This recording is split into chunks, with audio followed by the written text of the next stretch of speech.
Hey there everyone, it's your boy Caleb, back with another video. Now, I would just like to say that compared to all of my other videos, this one might be a little bit more different as, well, I'm touching on a topic that pretty much almost all of you on the channel have probably never even heard of. And yeah, okay. Just to put things simply, on the channel, I make animations and stuff. I'm sure most of you already know that. But what I actually never told anyone, aside from my friends personally, was the fact that I actually have two Five Nights at Freddy's fan games. Now, the reason that I never actually said anything about it before was because of the fact that I was kind of embarrassed about it. And this video was going to be me basically telling you guys my inspirations and stuff like that for making this game in the first place. So yeah, the first thing I will be bringing up is how the game was made, because honestly the story is actually pretty funny. The way this game was made was I just asked my friend Ramit, you know him, he's been in a couple of my videos, if he thinks I could make a FNAF fan game. And he says that he thinks I could do it. So, just because I wanted to prove that I had the guts, I decided to do it with the easiest way I could think of. So this game obviously is not that good, and it was made on a $0 budget, but it's still playable. And then that is how 5 Days on Artwork was born. And yeah, in case you did not read the title, that is the name of the game. I originally tried posting the game on GameJolt, but I couldn't figure out how because I experienced a lot of problems. It was a while ago, I don't remember too clearly. But I eventually just uploaded it to itch.io because yeah, I couldn't get it onto GameJolt. So yeah, in this video, I will simply just be explaining the artwork stuff. Now, I already know that my friends watch my videos. I'm not stupid, I know they do. So some of my friends obviously know some of the stuff I'm gonna mention in this video. So after I began making production, I decided to make the game the easiest way I could think of. Download an engine that is literally built for making FNAF games, and then just make it like that. Which I was able to do, but it took a lot of time of learning and stuff like that to figure out what I was supposed to do. I had to follow a couple YouTube videos. But eventually, I was able to figure out what I was doing. Now, because I was doing this on an older version of FNAF Maker, which is the engine that I use, the game actually broke, like, a lot.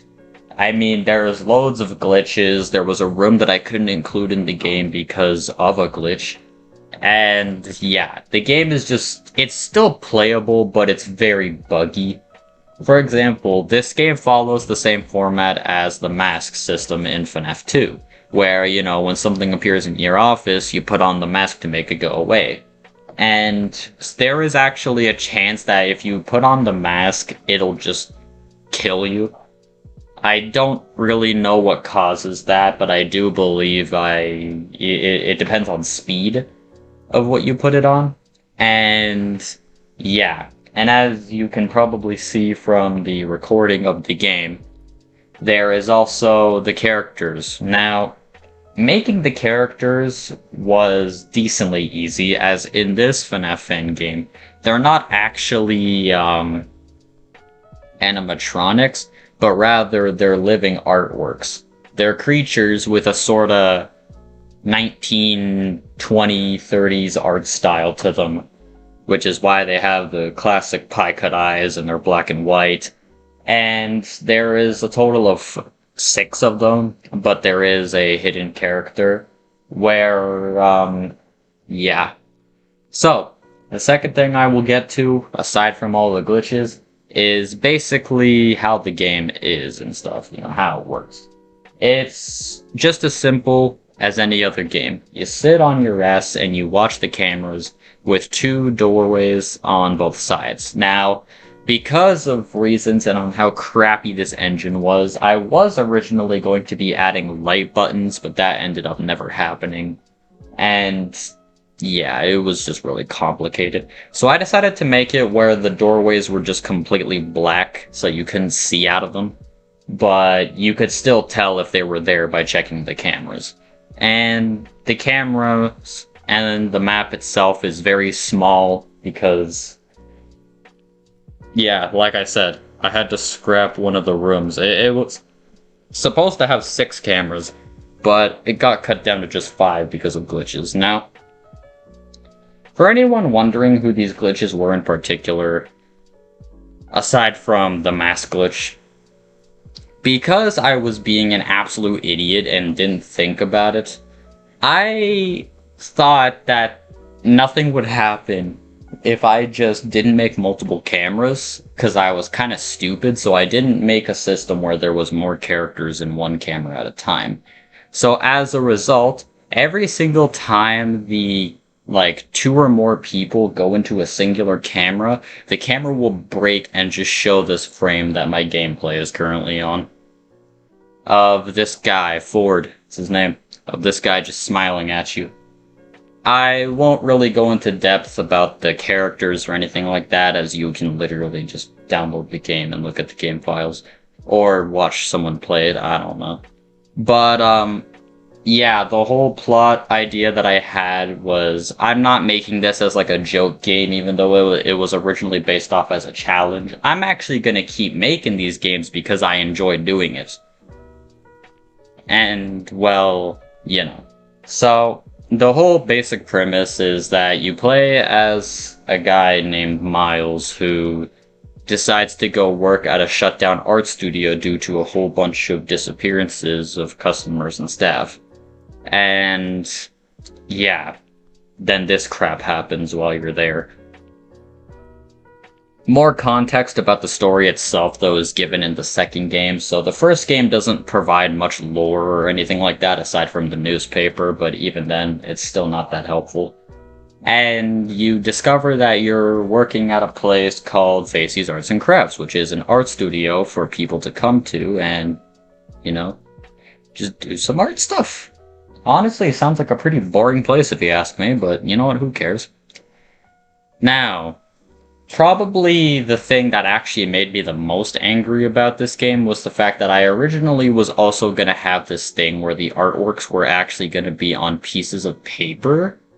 Then they were going to come off the pages and then start coming towards you, but I was being an idiot and I didn't know how that system worked, so I just decided to scrap that idea altogether, and then, yeah. What happens instead is the artworks all just appear out of nowhere. So they all start in a room that is not visible on the cameras, and then the first room they will actually move into is the arts and crafts room.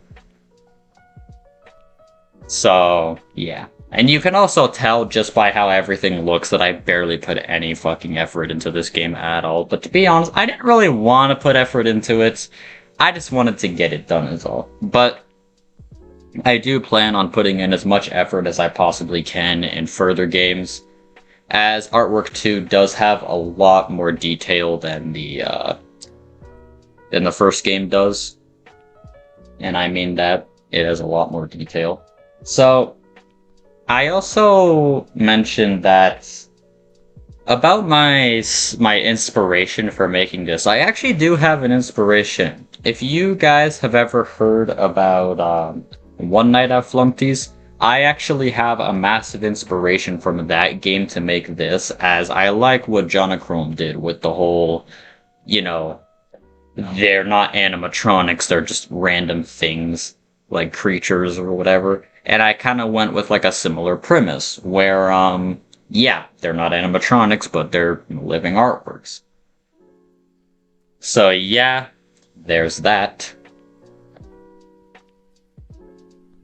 And now that I got that out of the way, let me just explain some other stuff. For example, yeah, like I said, there was a lot that was originally meant to be put into this game, but I couldn't. And the thing that kind of blew up this game a bit, as it doesn't even have 50 downloads on itch.io, so if you want to try out the game, go hit me up. But, but someone who actually did popularize the game was a Twitch streamer who is actually one of my friends, obviously, and I asked them if they could actually stream the game on Twitch, and the stream turned out pretty good. I'm not gonna say who it is now, but I will later at the end of the video, because, yeah, at the end of the video, I am gonna be giving special thanks to people. And there's that. And now, as in right now, I do not plan on using FNAF Maker the entire time, as most of the glitches come from the engine itself, along with the fact that it is extremely limited. So, you know, I plan on actually switching to a different engine, like maybe Game Maker Studio or Unity, I don't know. Just something better for making a FNAF game, as doing it on FNAF Maker I don't suggest it at all. I just needed some way to get it out quick because I already knew that if I used one of the other engines it was gonna take a really long time.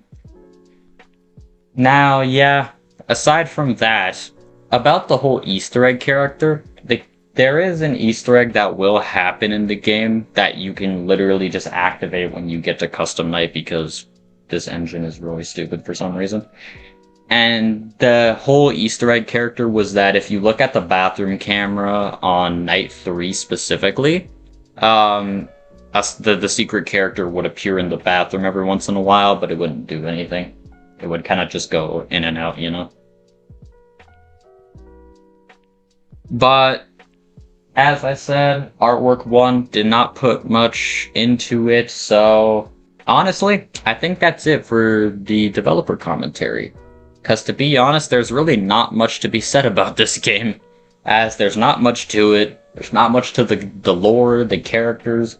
I just wanted to come out and say my inspiration and say, hey, I have a FNAF game, and if you want to try it, go ahead. But I would suggest trying the second game at some point, as it is way more functional. So, yeah. For my special thanks, I only have 3 people that I can think of who I actually want to thank for this experience. Obviously, as I mentioned him earlier, Jonachrome. I want to thank him, obviously, for the whole inspiration with One Night at Flumpty's. And I understand that a lot of people probably don't like him anymore after, you know. But I kind of like to put things aside, if that makes sense. Well, sometimes. Don't beat me up about that. Then the second person I want to say thanks to is the Twitch streamer known as Bugboy1014, as he was the first ever person to record and live stream the game. So someone give that man a pat on the back. If you want to go check out his stream, I will link his channel in the description. And the final person, which is one of the most important people who I could thank for this, is obviously Scott Cawthon, for making the amazing experience that is Five Nights at Freddy's. Thank you for watching.